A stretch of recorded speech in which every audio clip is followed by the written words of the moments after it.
Hey everybody, welcome into the back room. I'm Andy Ostroy. We have Susan Glasser with us today. We'll chat with Susan in just a moment, but first, thank you for tuning in. We appreciate you listening, and we'd love to hear your comments. So email us at backroomandy@gmail.com and or post on our social media, and we'll read some feedback next time. And if you like the podcast, please rate and review, and follow or subscribe, and you'll be notified every time we post a new episode.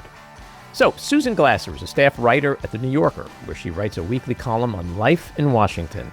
She served as the top editor of several Washington publications, including Politico, where she founded the award-winning Politico Magazine, and Foreign Policy, which won 3 national magazine awards, among other honors, during her tenure as editor-in-chief.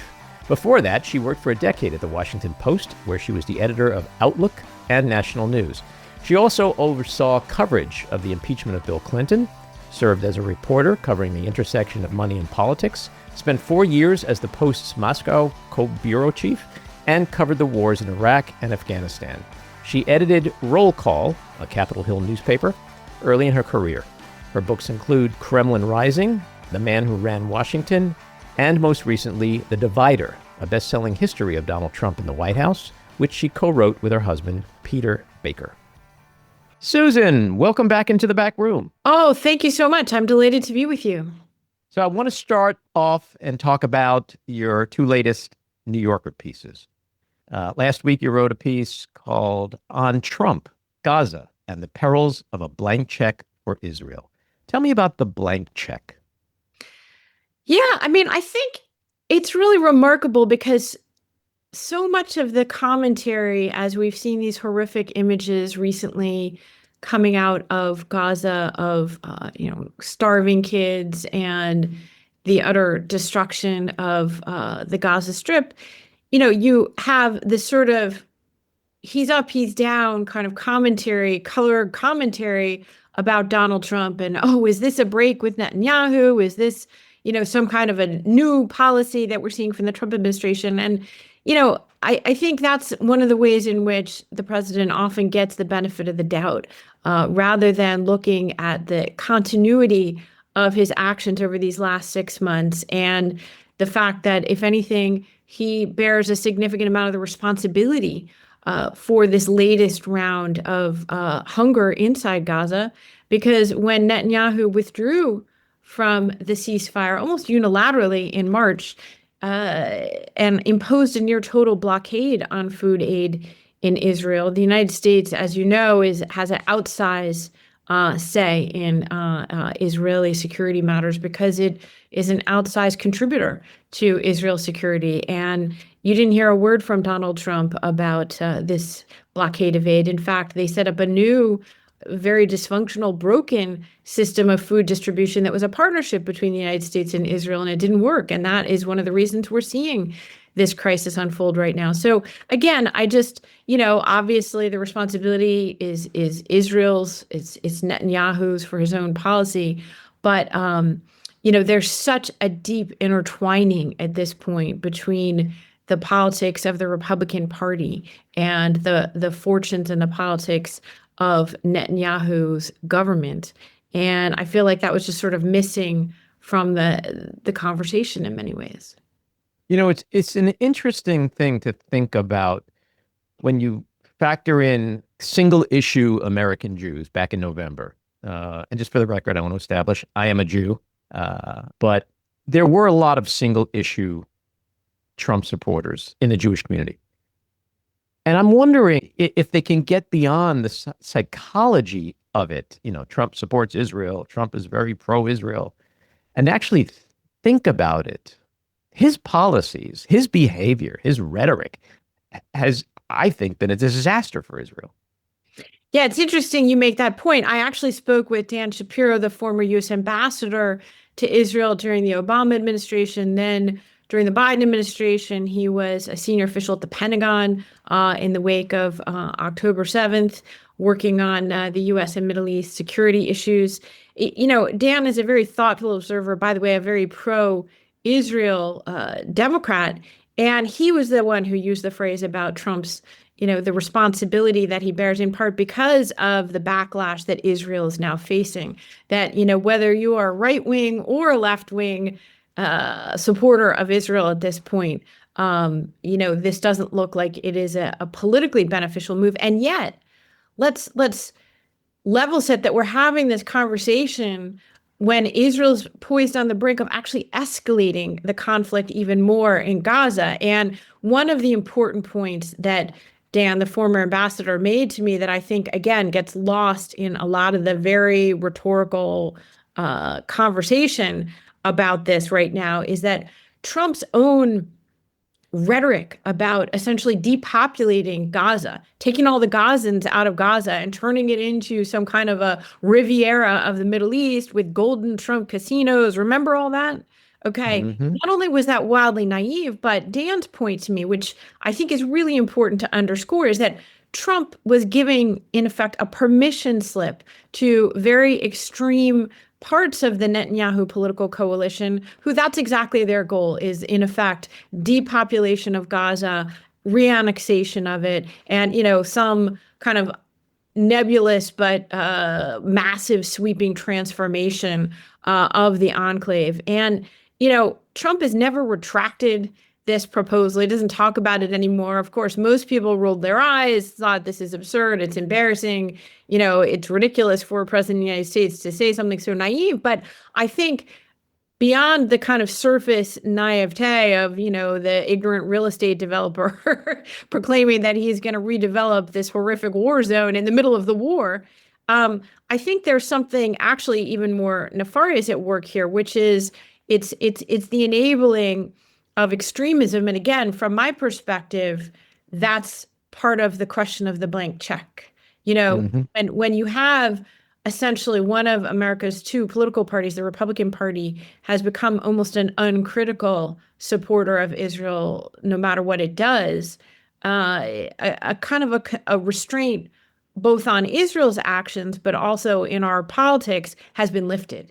And I think we're seeing some pretty bad results of that, not only for the Palestinian people, not only for the people in Gaza who are desperate as people in Israel are for the war to end, but also for Israel itself. It's hard to see what the long-term benefits for the country are of this kind of political isolation, losing of people who have previously been supporters and allies for Israel, and they're just throwing up their hands and saying, this is some kind of a Trump-Netanyahu nexus, and what can we, do? It's extremism in a different form.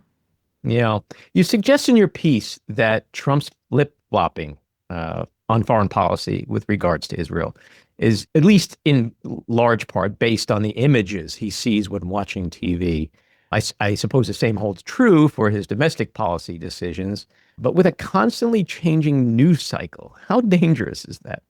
Yeah, I thank you for flagging that, because I do think that the other way to look at the last week is as a classic example of the kind of self-reinforcing media feedback loop in which Trump exists, which is to say he's watching TV, consuming pictures, reacting to the pictures, creating policy based on visceral experiences. People have had a tendency to misread his reactions to these pictures as new foreign policy doctrine since the minute that Trump first became president 8 years ago. And all last week, when this was playing out with Gaza, and there was all this kind of breathless commentary on all cable networks, right, left, and center, about, is this a break with Netanyahu? I found myself having a flashback to the spring of 2017 when Donald Trump first became president. And what did he do? He launched an airstrike, but essentially a one-off type airstrike against Syria, because he was reacting to horrific pictures on television of children suffering after a chemical weapons attack in Syria. And oh my goodness, there was so much misinterpretation, so many knowledgeable pundits, Fareed Zakaria, saying this is the beginning of, a new Trump presidency. He's finally decided to play a leadership role in the world. This is the Trump doctrine. And, his own advisors were stoking this. They actually, the thing I remember about that incident, among other things, was that they were in Mar-a-Lago when Trump decided to launch this what turned off to be essentially one-off airstrike on Syria in response to TV pictures. His advisors staged a photo op in Mar-a-Lago designed to look like the famous photo op of Barack Obama and his top national security officials watching the Osama bin Laden raid. And, to create this image of this sort of heroic, decisive wartime leader. And again, it was a picture in response to a picture, sound and fury, signifying pretty much as close to nothing as a missile strike can signal. And I thought about that all last week. I hope that, your listeners will bear that in mind when they hear future pundits declaring, this or that new Trump foreign policy doctrine.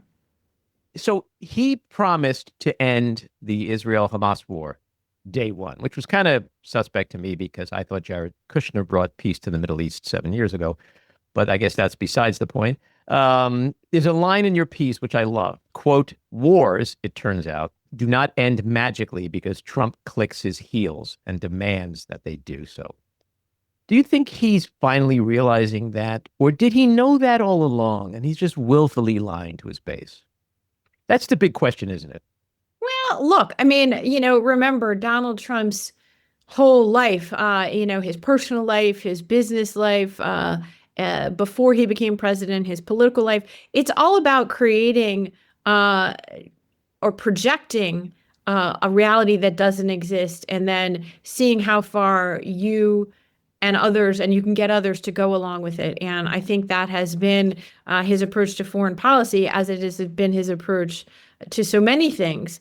One of the things that's happening is that there's a real world that exists, and it's a lot easier to be a candidate for office, a campaigner, trashing other people for their failures than it is to bear responsibility of any kind. And, sooner or later, you put too many balls in the air and they start to fall down. And I think that that's the other way of looking at what's happening with Trump and Gaza is in the context of a whole bunch of transformative promises about the world that are almost impossible to collect upon. And, remember that he was also going to end the war in Ukraine in 24 hours, or even at one point he said even before he became the president. And, there is the element of magical thinking that goes into the power projection of the White House, right? That's his one play. He doesn't have that many plays in his playbook. And the play in the playbook is to basically bluster, seek leverage, huff and puff, and hope that somebody kind of buys it, basically. And, when you're dealing with these very intractable issues, that's very hard to see. Even on the trade and tariff stuff, again, the idea that a single man is going to transform the global economy through sheer force of will. It is a remarkably audacious way of viewing the American presidency, but it's also a recipe for broken expectations between the sort of electorate that goes along with those outsized promises and what anyone can deliver on. And I think 6 months in, we're kind of seeing this moment of like, well, what do you do when the magic doesn't work? The Wizard of Oz doesn't just come out behind the curtain and say, oh, sorry guys, I lied. He's gonna keep looking for a new way to stay behind the curtain and to keep his followers believing that he's the wizard, even if he's not actually a magician. Do you think we are at an inflection point here in the United States with this war and how it's being prosecuted? Because there are Jews like me who stood with Israel after October 7th for the longest time, but are now saying enough is enough. Yeah, look, it feels like at this point, there's been a break. That's a very significant break among Democratic, capital D, supporters of Israel in the United States. And that this is many years in coming. And by the way, it actually predates Trump. In many ways, Netanyahu, even more than Trump, is the architect of this rift. He chose in many ways to put the future of Israel in the hands of one of our two political parties. There were many people at the time inside Israel, inside the United States, who warned Netanyahu about the consequences of politicizing Israel in an American political context. I remember very vividly when he came to the United States to campaign against Obama's Iran nuclear deal, and he chose and was given a forum to speak before the Republican-led Congress. And that was the moment for me that was like a very significant breach that was going to change the nature of Israel's political standing inside the United States. And I think the bill for that is now coming due here. And, it seems to me what you're also seeing is a recognition by Netanyahu and his advisors that, those Democrats like you may be lost for the long term. And they're not even trying in a way to get that support back right now. I'm really struck by that. And again, the context for this conversation that we're having is that Israel is about to have, as I understand from news reports, a significant cabinet meeting in which Netanyahu and some of his cabinet members are going to be pushing for an expansion of the war in Gaza. And, at this point, when they've resisted for so long, remember, October 7th, 2023, we're coming up on 2 years of the war. It's Israel's longest war already, I believe. And, they have refused to come up with and to articulate in public plans for what a day after scenario looks like. Why is that? Obviously, one explanation is because there's a vested interest in keeping the war going. Another explanation is because there is an agenda that they don't want to put out publicly that would involve possibly re-annexing and reoccupying Gaza. That there is no long-term Palestinian-led or Arab-led solution. That elements of this Israeli government might be willing to accept. And so I think that is a very worrisome scenario for even people in the United States who reluctantly have continued to support Israel while having growing qualms about this war. Yeah. There were some reports last week that some people in Trump's administration had been referring to Netanyahu as a, quote, madman. I mean, that's pretty stunning.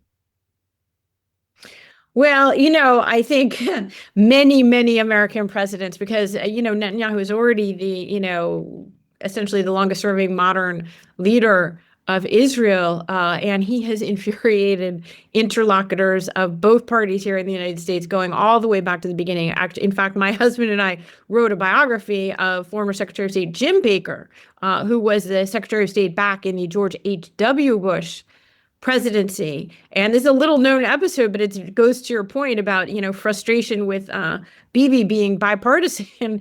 Baker actually banned Netanyahu from the State Department. At the time, Netanyahu was a young deputy foreign minister of Israel, and he infuriated Baker, the Secretary of State, by giving an interview and basically criticizing the United States on the record in this interview, and he made him persona non grata at the State Department, which was a big problem, for the peace efforts at the time. And his Baker's advisor spent like a year begging him to rescind this order, and he refused to do so. And he said, basically, as long as I'm the Secretary of State, this man is not stepping foot inside my department. So again, it's been a bipartisan phenomenon, frustration with Bibi.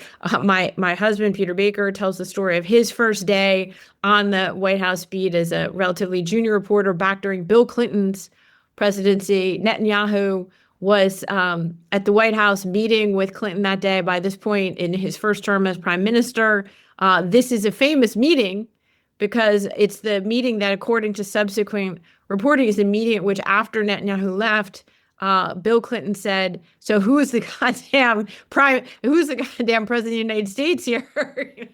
in this meeting. Yeah, it's hard for me to escape the irony of people working for Trump saying that Netanyahu is a madman. Well, there is that. Look, the answer is that he's not actually. He's a very calculating figure. It's Trump who has the history of being very undisciplined and erratic, in his dealings, both in public and private, with world figures. And there's also some animosity between the two of them, which is, again, often overlooked because, the fusion between the Republican Party and Netanyahu and Israel has been so significant a political factor. I think we've tended to overlook there's also the personal factor. And actually, Trump was furious with Netanyahu at the end of his first term as president for two things. One, he was very angry when Netanyahu came to the White House to roll out, you mentioned Jared Kushner, to roll out his big peace plan, which ultimately, as we know, sadly didn't go anywhere. And Trump was really mad at Netanyahu for what he thought of as commandeering the White House podium and talking for too long and, just generally putting himself in the center of the spotlight. And we all know how Trump feels about being upstaged by anybody. And then he was mad at him his whole final year in office in 2020. But then he was really mad at him after the 2020 election when Netanyahu did what world leaders do and called to congratulate the winner of the American presidential election, Joe Biden. And of course, Trump wanted everyone to go along with his false claims of the rigged election, and he took it very personally with Bibi. Mm-hmm. Yeah, I mean, we can all say what we want about Netanyahu, but he does have an end game, and he is strategic in accomplishing that. Let's talk about your other recent piece, which is called Trump Redefines the Washington Scandal. You refer to Epstein Gate as a, quote, genuinely metastasizing scandal. Given all the lies, the gaslighting, and the many Trump scandals and conspiracies, why do you think this one is different? Why is this one, on some level, driving a serious wedge through MAGA? It is. It's so, first of all, let's just stipulate, wouldn't it be great to be talking about anything else than this, right? Something that actually affected the lives of the American people, or, what is it that the Trump administration is doing that, is really disrupting key areas of our lives, of the country, of the U.S. government, and so I find it very telling that this is the scandal that, has sort of consumed MAGA, and I wrote that a couple weeks ago, and the scandal has not ebbed away despite Trump's hopes, I think, that it would, despite his many, many distractions, some of which seemed outright aimed at simply, distracting people from it. And, first of all, it tells you about the power of conspiracy theories, I think, right? So, this was something that had been peddled by Trump, and in particular by some of his very top advisors, including his now director of the FBI. Had been feeding this idea that not only was there some nefarious conspiracy involving a cover-up of Jeffrey Epstein's death, but also the idea that celebrity Democrats and others were, in on the scam in some ways. And what Kash Patel, the director of the FBI, and others were dangling in front of Trump's MAGA supporters was that once they got power over the government, they were going to release these files and they were going to, tell us the truth. And Trump, rather than shutting that down when he could have, encouraged it. And this is, in some level, kind of his own fire getting out of control and coming to burn him. So I think that's one aspect of it. Another aspect of it is that there is a genuine, what appears to be cover-up unfolding in front of us. And that is the ironclad kind of law of Washington scandal, right? And I've seen it, Democrats, Republicans, the cover-up that ensues when you get embroiled in one of these things almost always is ultimately what trips up the politician in the center of a storm like this. And I think it's very notable, and certainly not just to MAGA, but, really to anybody who cares about the functioning of the government, to understand that in the last few months, Trump ordered a huge distortion of federal government resources.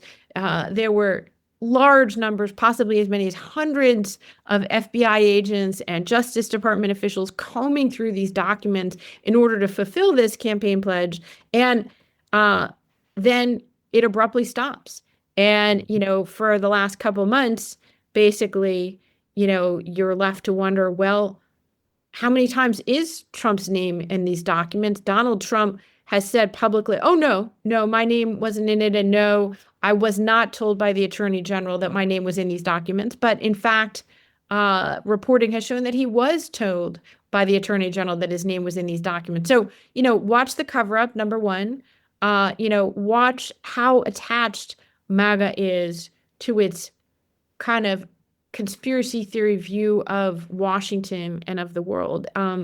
I think these are kind of a fact of life that are with us as long as Trump is in power. And, it's been reported in the last couple of days that at that Florida meeting with Todd Blanche and Ghislaine Maxwell, she said she had not seen Trump engage in any wrongdoing. So just to summarize, we have a convicted felon and adjudicated sexual abuser sends his former personal criminal defense attorney to meet with a convicted sex trafficker and indicted perjurer who wants clemency and or a pardon, and who doesn't say anything bad about the individual who is in absolute total control of her life, and then quickly gets sent to a cushy minimum security prison. What's wrong with this picture? Shall we count the ways? I mean, I'm glad you highlighted the idea that Trump has made his own personal defense attorney the Deputy Attorney General of the United States, because, again, looking for the bigger themes in all of this, the conflation of personal interest and the national interest is one of the hallmarks of Trump's time in office. The personalization of power and then the abuse of that power. I think that's a signature of his presidency, and it's particularly summed up in this move to send Todd Blanche to interview Ghislaine Maxwell. Lawyers who are familiar with the Justice Department, I mean, I've talked with them. I'm sure you have. Their head is like, spewing forth smoke and fire. They're practically, hyperventilating over the violation of what they consider to be ironclad norms here. Suffice it to say that it is unprecedented to have your own personal defense attorney be the Deputy Attorney General, and also any Deputy Attorney General, even the most scrupulously nonpartisan one, would never engage in an interview like this. That's just not how our justice system works. That's not how anybody should want our justice system to work. And I think that's the third kind of macro theme I see here, which is the hyper politicization of everything. Right? What Trump is out to do is to destroy the idea that there is anything neutral, independent, nonpartisan, take to the bank about our executive branch of government, that literally it is a personal fiefdom. And that is a radically different vision of the American presidency than that shared by really any of his modern predecessors. And so now there's an emergency dinner taking place tonight called by J.D. Vance at his residence. And that's to include Attorney General Pam Bondi, FBI Director Kash Patel, Blanche, and Chief of Staff Susie Wiles, and others to discuss the Epstein messaging, which is really funny. I'll get to that in a second, and the strategy that they need to employ. And they'll also be discussing whether or not to release all or part of the transcripts of the Maxwell meeting with Todd Blanche. I want to know what you make of this, but isn't it also kind of deliciously ironic that all these people are going to get together to discuss the messaging strategy, and the guy they work for just vomits shit out like without any rhyme or reason, and almost always incriminates himself. So what could possibly come of this meeting? Well, that's right. I mean, this is a classic Washington thing on some level, right? Like, no, folks, it's not a communications problem. It's not a messaging problem. It's a president problem. Trump was friends for years with a revolting, horrible, sex predator. That's who he was friends with. And there's tons of pictures of the guy, including, as the New York Times featured just the other day, of him in his residence. It's the problem is Donald Trump's relationship and years of friendship with Jeffrey Epstein. That's the problem that they have. It's not a messaging problem. Number one. Number two, I do find it notable and should point out that J.D. Vance was one of the many now very, very senior officials in the U.S. government who was puffing up the Epstein conspiracy theories and promising the MAGA base that they were going to release these documents and, fueling this flames that now engulf Donald Trump. So J.D. Vance has a bit of a Donald Trump Epstein problem himself because, it's his own words that are being cited in part to demand that Donald Trump release the documents that he doesn't want to release. Number one. Number two, okay, let's just talk about the guest list there for a second.